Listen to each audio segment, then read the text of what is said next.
It's a new day and a new podium. I think we're getting taller here. I like it. Well, good to see everyone here this morning. Thank you for joining me.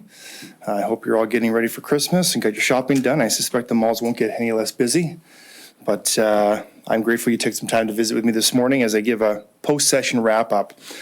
I am happy to share that the inaugural session of the 31st Alberta Legislature has adjourned. The government passed 9 bills that will help grow the economy, protect law-abiding Albertans, improve health care, and defend the province from federal interference. The fall legislative session started on October 30th, and we moved quickly to introduce 2 bills to safeguard the financial interests of Albertans and businesses. Bill 1, the Taxpayer Protection Amendment Act, further strengthens Alberta's position as the most taxpayer-friendly province in Canada. Bill 2, the Alberta Pension Protection Act, protects the pensions and benefits of Albertans and locks in the promise that we have made that Alberta's government will not move forward with a provincial pension plan unless it's approved by Albertans in a referendum.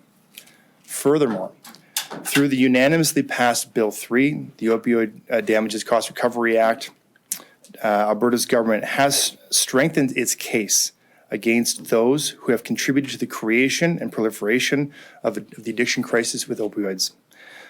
Also in this sitting, Alberta's government tabled its first Alberta Sovereignty Within a United Canada Act motion, which urges the government to take strong, effective action over the coming months and years to counteract the harms and risks to Albertans posed by the unconstitutional federal clean energy regulation. We're continuing to stand for Albertans and deliver on our mandate that we received from voters. Now I'd like to turn the time over to my press secretary to moderate questions from the media. All right, thank you, everyone. We're now going to take questions from the media, starting with those who are here in person, then we'll move to the phones. Please state your name, outlet, and please keep it to 1 question, 1 follow-up. Hi.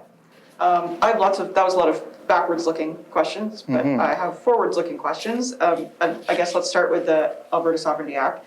So do you foresee there being further motions coming in the next session or potentially even sooner, like an emergency summoning of the legislature to discuss Sovereignty Act motions pertaining, now that we've heard about the methane rules and the emissions cap from the federal government? Yeah, the methane announcement was certainly disappointing. I think the bigger issue there is that the federal government continues to move forward with things like this without consulting Alberta. So far as the Sovereignty Act motions are concerned, that has to go through a process through cabinet. So whether we use it or not, I wouldn't be in a position to speculate. But we do have the Sovereignty Within a United Canada Act, so that should we need to respond to federal infringement on provincial jurisdiction, we'll do just that. That's what Albertans elected us to do, and we're going to continue fighting for Albertans' best interest. And that's what the Premier's overseas doing right now, is making sure that we get Alberta's story out. So we are very disappointed that the federal government refuses to consult Alberta, to respect Alberta. I encourage them to do that, but in the meantime, we'll keep fighting for what's best for the province. And in the forthcoming session, could we expect any kind of legislative move as it pertains to parental permission over use of pronouns, children's pronouns and names in schools? This is something that the education minister said that your cabinet was discussing, so. Yeah, any legislation on that matter, I would probably defer over to the Minister of Education. But we have seen other jurisdictions are having that conversation, and it's one that's happening across the country. So, I would defer to the minister on that for sure. Yeah. Looking back to the session we just finished, which bill do you think is most important?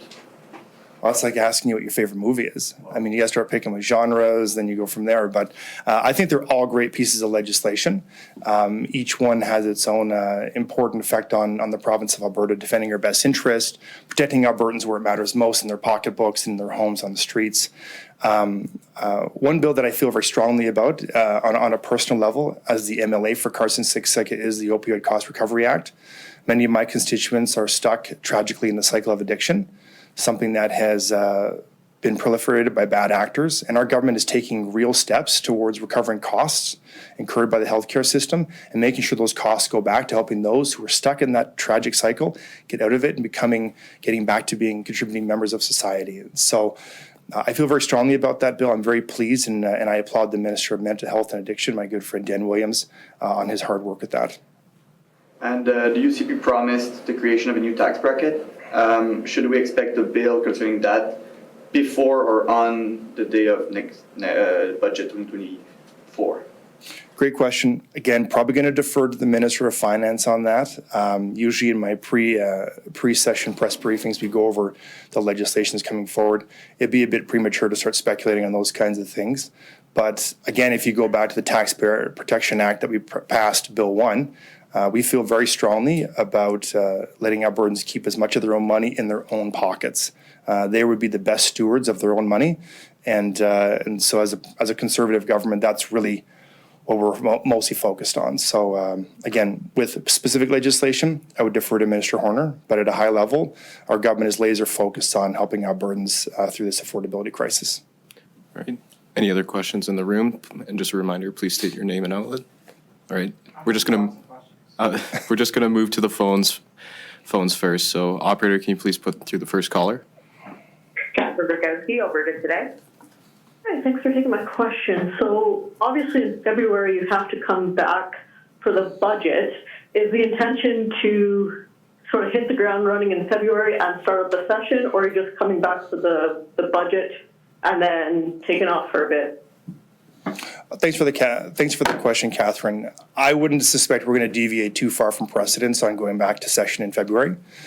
Specific dates as when we go back, I wouldn't be able to comment at this time. That'd be a bit early for that. And of course, the budget needs to be tabled before the end of February. But I wouldn't anticipate any major deviations from precedence on returning to session in the spring.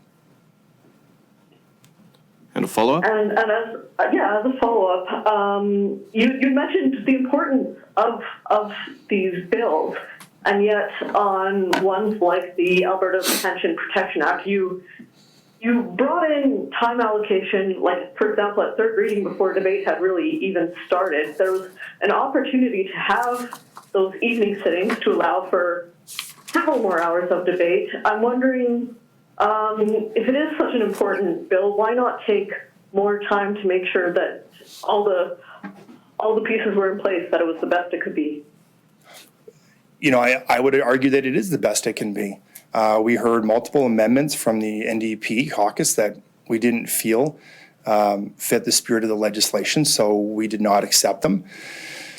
There was ample time to debate that bill, and I feel comfortable with the process that we in the way that we ended the legislature. Time allocation is a democratic procedural motion that has been used by legislatures around the world, including ours and by the NDP when they were in government. It's something that, if necessary, we'll continue to use if we.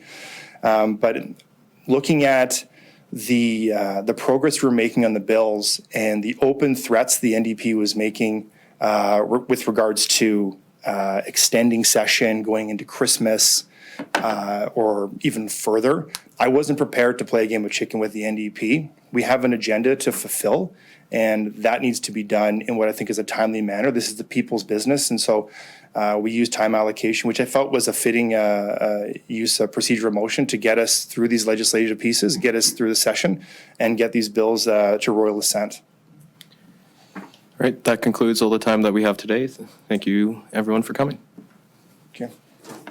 Requiring or compelling somebody to, an adult. Compassionate intervention. Compassionate intervention.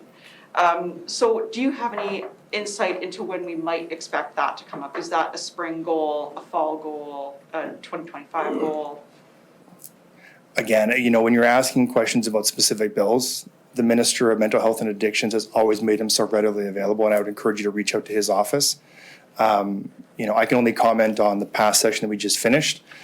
Things like potentially when we return and government procedure, and of course, anything related to tourism and sport, which I'd be happy to take questions on as well, which I would argue is a great ministry. But with regards to that, it is a very important part of the Alberta model. And the Alberta model is working. And so I feel strongly that we need to be there for Albertans who are stuck in the cycle of addiction. The timelines and what that bill would look like is a question best directed to the Minister of Mental Health and Addiction, but I think he's doing a great job, and I would encourage you to reach out to him. And what are you hearing from your constituents about their thoughts on leaving the Canada Pension Plan? You know, we're going through the consultation process right now, and I think it's important that we're open and transparent with Albertans. Some constituents may like it, some constituents may not. You know, I don't think I have enough information from them yet, and haven't heard from all of them to make what I think is to grasp a fulsome feeling on it. But the reality is this, it's not just my constituents, it's all Albertans. It's Albertans' money. And as the Minister of Finance and the Premier have said time and time again, that should we decide to move ahead with an Alberta pension plan, which is dealing with Albertans' money, it will be done with Albertans' permission through referendum. One of your job as government house leader is to deal and work with the opposition. How would you describe your relationship with the NDP? You know, I think we had a productive session going through this first fall sitting of the legislative 31st session. I think on both sides of the House we have some work to do with decorum. I would certainly make that case. And I'm always happy to work with the opposition, which is our job as government and all members of the Legislative Assembly. So there's always room for improvement. But I think that we've been able to work well thus far, and look forward to continuing to work with them throughout the next 3.5 years. And what are you personally doing with your own conduct to try and improve that level of decorum? I think we all have room for improvement. And so I'm committed as I'm committing to work with my caucus to make sure that we're raising the level of decorum and making sure that we find ourselves in a position where we are really doing the people's work and that they are best served by the time that we spend in the legislature. All right, now that's all the time that we have. So thank you everybody for coming. Thank you very much, everyone. Have a very Merry Christmas and a Happy New Year. Thank Happy you. holidays.